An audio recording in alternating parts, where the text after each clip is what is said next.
Bonjour les Itata et soyez les bienvenus dans votre rendez-vous avec l'actualité.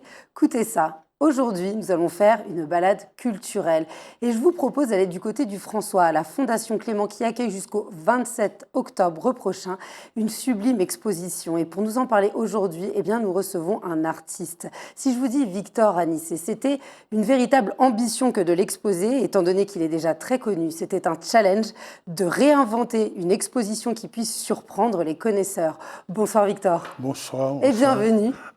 Merci de l'invitation. Eh bien oui, vous êtes ici pour cette sublime exposition qui se nomme Opacité et Transparence. Est-ce que vous pouvez nous en dire plus? Pourquoi le choix de ces termes? Le choix de ces thèmes, c'est que l'exposition, quand on m'a demandé, en général, les gens ont toujours vu des morceaux de mes expos. Ce sont des morceaux. Tandis que là, j'avais l'impression que avec des deux grandes salles de l'habitation, de la fondation plutôt, et la possibilité de mettre en valeur ce que j'ai fait depuis 67 jusqu'à nos jours. Et de 67, ça démarre, je suis avant tout un céramiste de formation. Donc c'est l'argile l'élément basique, donc c'est une matière opaque, qui est opaque, mais et qui a une des dernières créations, ce sont des vitraux de la cathédrale de Saint-Pierre. Oui. Donc le verre, la transparence. Je vais vous mettre en opposition ces deux matières qui ont ensemble une matière de base qui est la silice. La silice, l'argile a besoin de la silice avec du kaolin, du feldspath, etc.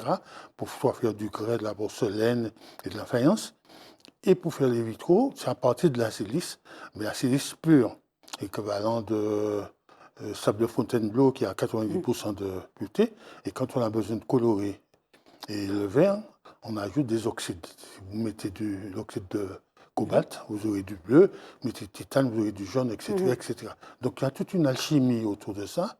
Et ce qui se passe, c'est que le vitrail, sa mission, c'est de récupérer la lumière profane, la lumière qu'il y a tout le champ qu'on avait toujours, et par la métamorphose de la couleur, arriver à donner une lumière sacrée à l'intérieur des vitraux. Donc, c'est pourquoi j'avais demandé à ce qu'il y ait l'opacité de l'argile et la transparence du vitrail. C'est pourquoi le titre vient de ça. Une rétrospective, donc, qui revient sur vos jeunes années à maintenant. On peut voir l'évolution. Et puis aussi ce symbole que vous venez de décrire, qui est aussi symbolique de l'humanité. On est aussi le yin et le yang, ce côté sombre et ce côté clair. Et puis avec des points communs qui peuvent aussi se transformer. Alors, vous avez évoqué le mot argile. Qu'est-ce que ça vous évoque, l'argile, pour cette matière? L'argile, il faut peut-être commencer par dire savoir que la terre est nourricière. Nous sommes d'accord? Et on peut planter des arbres, des fleurs, des plantes, tout ce que l'on veut. Elle est nourricière. Mais l'argile est la décomposition de la roche-mère. C'est une poussière qui est par ruissellement, à force de la terre, par le vent qui transporte. Et en fait, son parcours nous amène à l'embouchure de la rivière. Et à ce moment-là, on a ce qu'on appelle vulgairement la boue. Et ce n'est pas de la boue, c'est l'argile pure. Parce que l'argile, c'est un élément qui, par exemple, chez les Grecs, et les Grecs appellent kéramos l'argile. Mais le champ des potiers chez les Grecs, c'est l'endroit, c'est une argile désacralisée. C'est là qu'on en tirait les gens morts de mort violente, par exemple. C'est dans le champ des potiers qu'on retrouve, on a enterré Judas, par exemple. Ouais. Et cette matière-là est une matière très noble, une matière qui est qui n'est pas susceptible. C'est une matière qui est silencieuse quand on travaille avec. C'est une matière qui est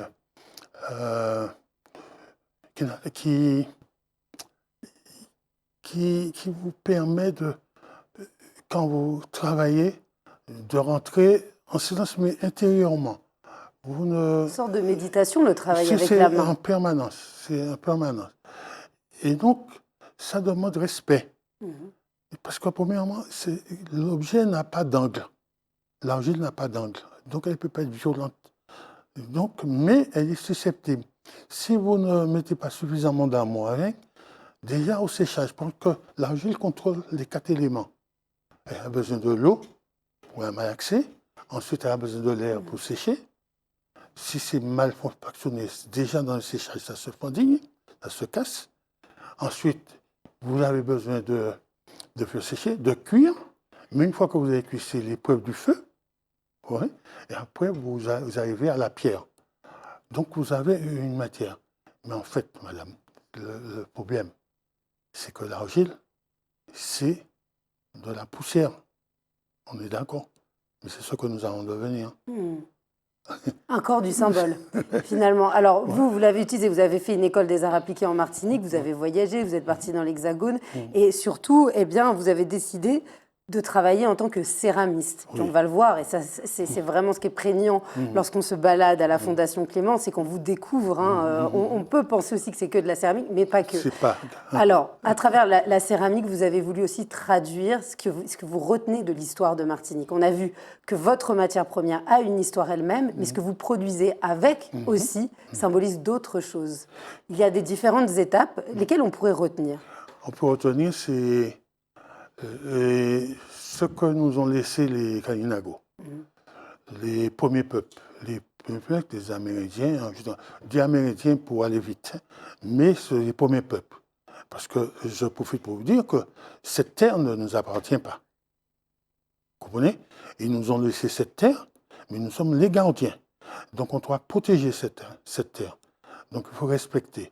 Et moi, enfant, à l'âge de 10 ans, je rencontre le père Pinchon qui vient faire des fouilles archéologiques dans ma commune de naissance au Marigot. Et là, pour la première fois, je vois quelqu'un fouiller dans la terre martiniquaise et sortir des tessons d'argile. Et il me dit, tu sais, je vais dire, vous cherchez de l'or, père. Il me dit, non, non, non. Mais ça, c'est de l'or rouge. Et tu peux faire ta vie avec ça. Et puis c'est là qu'il a mis dans ma tête depuis 7 ans. Et je n'ai jamais arrêté. Et donc, quand j'ai continué, je suis à ce moment entré à l'école des arts appliqués. Laquelle école des arts appliqués? Il y a 4 disciplines: menuiserie d'art, bijouterie, couture et céramique. Et après passer dans toutes ces disciplines, on m'a orienté vers la céramique, peut-être pas par hasard, et j'ai continué. Et en partant, il m'a dit, si tu vas faire des études en France, tu dois passer ton temps au Musée de l'Homme, en dehors de tes études, à travailler dans les journaux des américanistes. Et là, je passais mon temps à étudier les rites, les rituels chez les Amérindiens, sans compter après les voyages dans toute la Caraïbe à mon retour de mes études. Et donc, tout ce temps, c'est-à-dire que toute la philosophie amérindienne, on l'a effacée. Alors que nous parlons amérindien tous les jours. Titiri, pipiri, pompon, watalibi, les noms du poisson, tout. La pomme de terre, on leur doit la pomme de terre. Donc en fait, vos productions rendent honneur à cette histoire. Et à la philosophie de ces Amérindiens.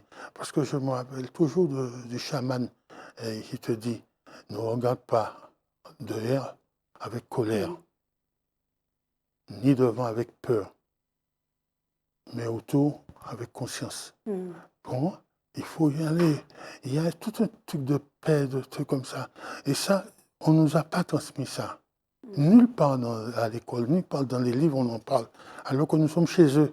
Alors là, on sent vraiment votre volonté d'utiliser ce que vous savez faire pour rendre honneur à notre passé, le faire connaître aussi, puisque derrière, il y a la transmission. Ce que vous avez appris à faire, vous encadrez, vous donnez des cours, et surtout, eh bien, vous avez pu attirer le regard du public en prenant le passé dans le présent et puis en le modernisant, puisque c'est énormément de couleurs. Ce sont des formes qu'on n'avait pas vues ailleurs, avec des formats très originaux aussi, que les gens peuvent acheter et exposer chez eux. Il y en a même peut-être qui ne se doutent pas à la base que c'est amérindien. Mais on ne peut pas se passer du passé. On ne peut pas se passer du passé. Et dans ma manière de voir, c'était de dire qu'il fallait que, par le biais de la céramique amérindienne, que ça rentre dans toutes les maisons. Alors moi, quand j'avais mon entreprise, je faisais des petits adornos, tout petits, à un prix très modique, et des enfants qui venaient visiter, tous ils devaient partir avec. Et ils rentraient chez eux, ils pouvaient peindre dessus, coller, faire tout ce qu'ils veulent avec toi. Et donc, c'était ça pour que la culture revienne et prenne sa place. Et que petit à petit, la philosophie prenne la place aussi. Il n'y a pas que l'esclavage, il n'y a pas que les problèmes. Il y a des choses, et dans certaines pièces, vous allez voir qu'il y a des strates. Et là, j'explique comment c'est arrivé des différentes strates et comment c'est pas terminé. Et d'autres peuples vont venir s'accrocher sur nous. Mais si nous ne sommes pas vigilants, on peut disparaître. Alors finalement, le mot qu'il y a, c'est les racines et aussi la transformation.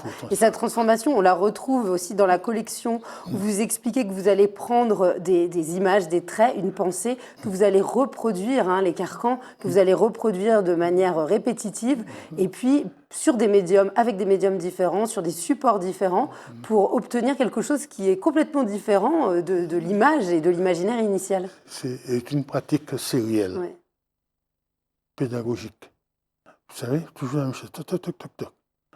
Et donc, vous avez toute la période noir et blanc. Vous avez la période avec 2 couleurs.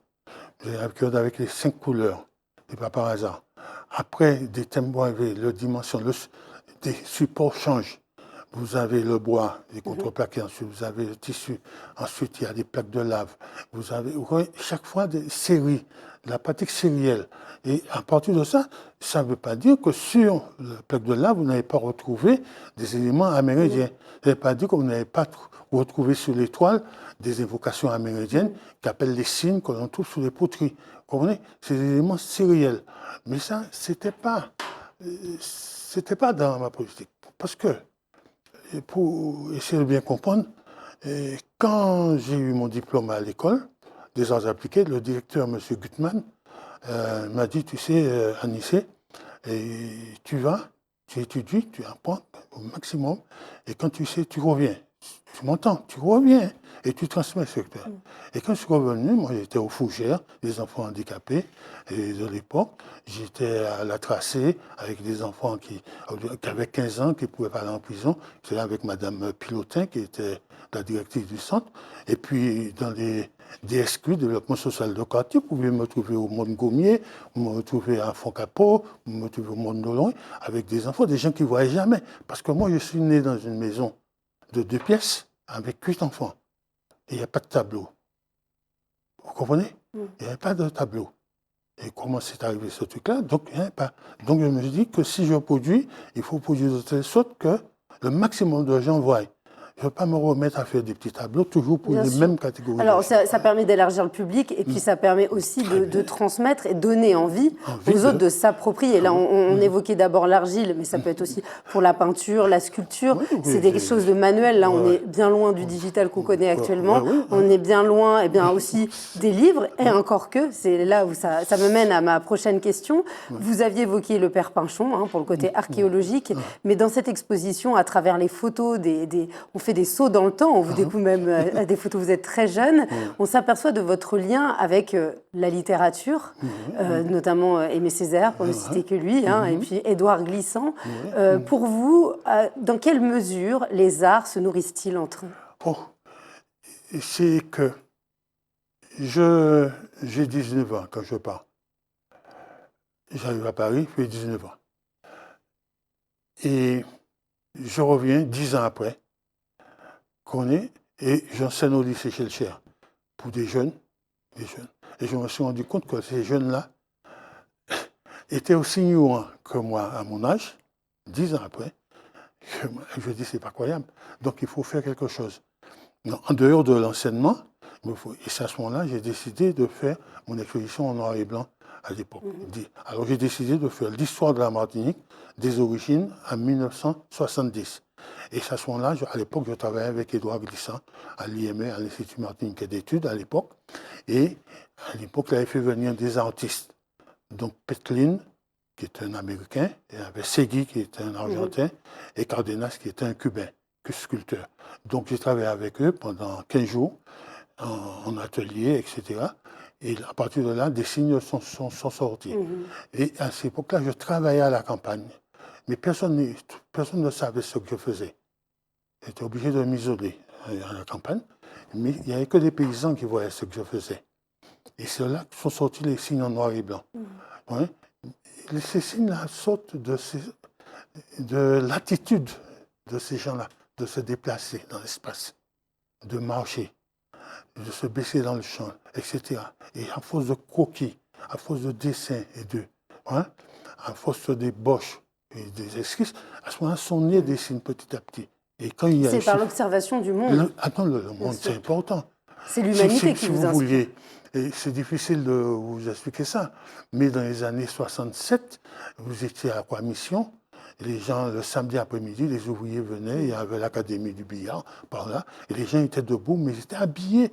Ils avaient travaillé toute la semaine, mais ils étaient bien habillés, avec ce qu'on appelle en créole des jazz. C'était une jazz de Boutamonier, le Kabla, l'Ibrahim. Et donc, je croquais sur ces gens-là. Et les signes sont nés à partir de ça. Vous comprenez? Et à ce moment-là, Édouard a vu ça, il a dit non, il faut que tu fasses voir ça. Et à partir de là, on a fait une exposition avec 19 panneaux qu'on avait sélectionnés à ce moment-là. Alors, pour découvrir toutes ces histoires qui sont passionnantes, parce que là, bien sûr, c'est que 1/100 de ce que vous pourriez raconter, vous allez être présent à la Fondation Clément le 18 octobre. Le dimanche. Le dimanche, c'est dimanche 13 octobre, à 10h, et vous ferez la visite guidée. Et là, on peut vous poser toutes les questions que l'on peut. Vous êtes prêts là? Ça va être un sacré marathon. Je vais dormir 2 jours. C'est ça. Parce que là, on est au début.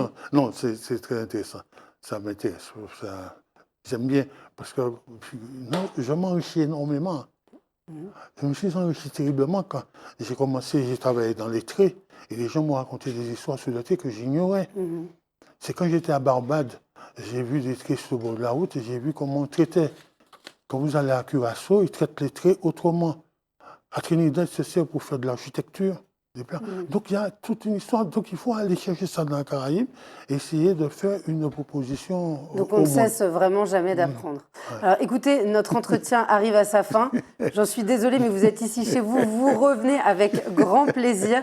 On rappelle que c'est jusqu'à fin octobre votre exposition à la Fondation Clément. Pour vous rencontrer le dimanche 13 octobre. Bien évidemment, on peut vous retrouver sur Internet. Tous les gens qui veulent lire votre biographie, il y en a tellement. Des gens qui ont fait des recherches sur votre œuvre. Il y a un site internet, on les pousse. Bien sûr, les Itata s'intéressent beaucoup à la culture, on vous l'a dit. Merci beaucoup de nous avoir rendu visite. C'est moi qui vous remercie. À très bientôt. Merci beaucoup, madame. Merci les Itata de nous avoir suivis et je vous dis à très vite pour un prochain Écoutez ça.